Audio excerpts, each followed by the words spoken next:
What is going on, gents? It's RPM here, coming at you with another episode of Hockey Mask Time. Now, before I get started, let us bow our heads and recite the HMT motto, shall we? A man can only take so much disrespect before he finally decides today's the day. Gentlemen, the bloodshed continues. Now, this article was sent to us by Master Chef Neo the Outflanker, and it's coming piping hot out of the oven as it was published on the 24th of March. Minnesota man stabs wife to death during Bible study. Bible study. A place where people gather under the protection of the Lord. However, this man decided, I'm going to send you straight to hell. Wow. Just wow. A deranged Minnesota man with a violent past. Oh, you know they gotta take the chance to throw him under the bus. Stabbed his wife to death during a family Bible study at a relative's home earlier this week, officials said. Well, like I said, whenever they describe a man who commits, or should I say, puts on the mask, they always have to denigrate him. And of course, we all know the standard operating procedure of putting all of his violent past out later on in the article.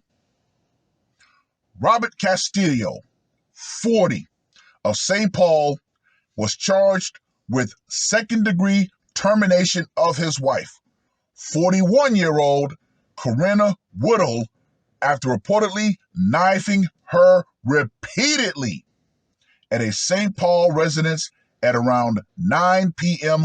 Tuesday, according to the Ramsey County Attorney's Office. Wow.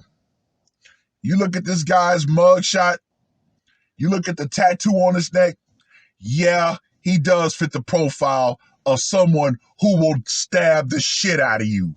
Now, let me just go ahead and say this right here. Woo! When they arrived at the house, they found Woodhull with severe stab wounds to her torso, chest, and arms, and Castillo pinned down to the floor by several people, CBS Minnesota reported.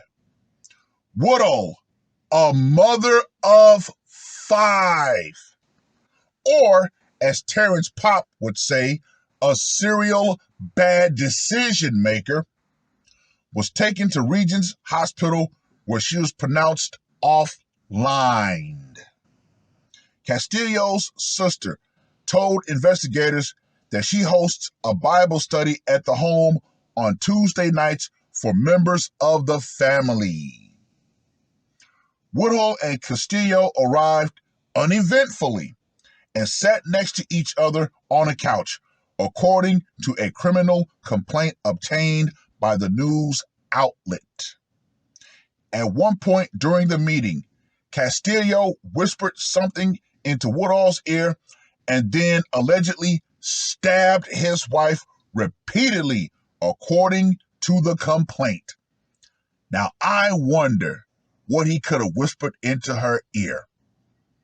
Maybe it was something like, "You're mine," or "Today's the day." Who knows? Family members sprung up and tackled and disarmed Castillo. One witness told police if they had not gotten the knife away from him, they believe he would have stabbed more people. I don't think so. I think he got his intended target. He caught her slipping. He made her feel comfortable in a comfortable place with family members around. And that's when he decided to take matters into his own hands for whatever issue they were having. Woodhull's death was officially ruled a homicide by the Ramsey County Medical Examiner's Office, CBS Minnesota reported. After his arrest, Castillo told investigators he and Woodhull had been legally married for a couple of years and lived together in Golden Valley up until a month ago.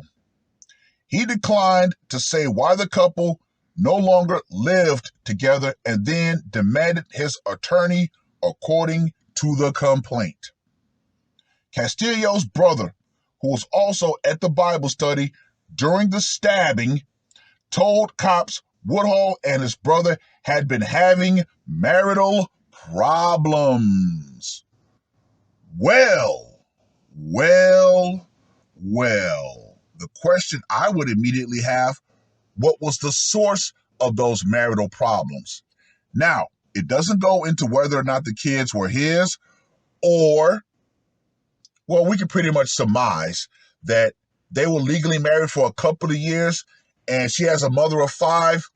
I don't think any of those kids might have been his. But hey, stranger things have happened. Maybe one of the kids' baby daddies was, sniffing around. Who knows?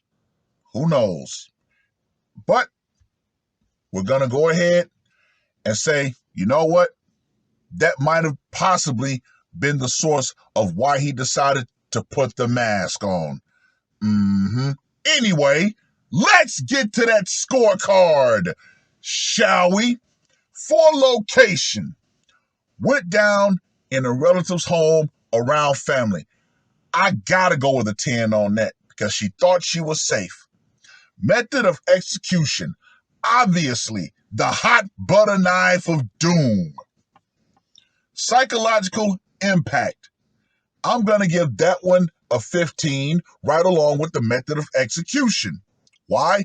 Because the family members witnessed it go down. And of course, for the brutality factor, I gotta give him a 15 on that as well. So, Robert Cuddy Castillo gets a score of 55. Gentlemen, once again, the bloodshed will continue. The way things are in this society, more and more men are deciding to take matters into their own hands for whatever reason when it comes to wives and girlfriends. Hey, let me reiterate, we live in a society that continuously promotes female fuckery. And guess what? There's going to be a counterbalance. There's going to be a balancing of the scales. Hey, whatever that balance is, that's for that individual man to decide. But I rambled on long enough. Read the article if you so desire. Let me know what you guys think. And women around the world, no matter what setting you find yourself in, that you think you might be safe in, understand the power you think you have will go out.